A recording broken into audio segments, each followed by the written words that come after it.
Let me kind of fast forward in parts of the book that I had a chance to read.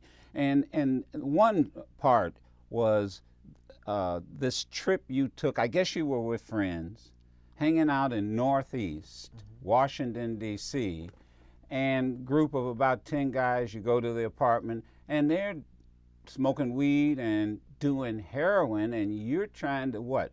Be one of the boys there? Well, what happened, because after, when I won the gold medal, came back, and Yeah. the celebration, everything. Now this is after the Montreal Olympics. Right. Okay. No more than maybe 3 months, 2 months after the Olympics, I came home and had the gold medal around my neck, and was looking forward to being like like Bruce Jenner on the Wheaties box and stuff like that.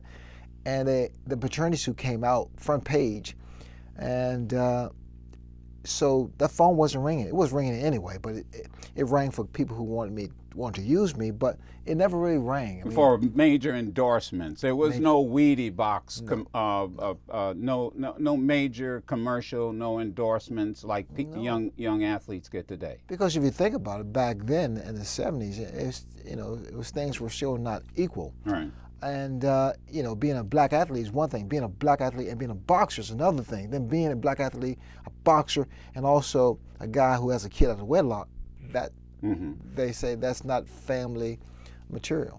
And so, but let's go to Northeast. How'd you end up in Northeast hanging out in this? And these guys are, look, as I read the book, these guys are doing heroin, and you're sitting up there talking about, let me do it.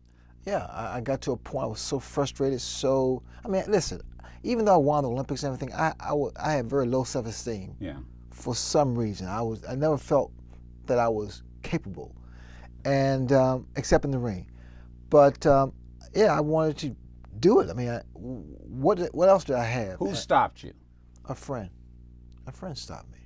I say, because I saw him shooting up. I say, hit me, hit me. You're kidding me. Yeah, I say, hit me. And he went to, put the thing on that, I don't know, rope or whatever on my arm, and he was about to hit me, and my boy stopped me. He said, you're not going to screw your life up. You have a chance.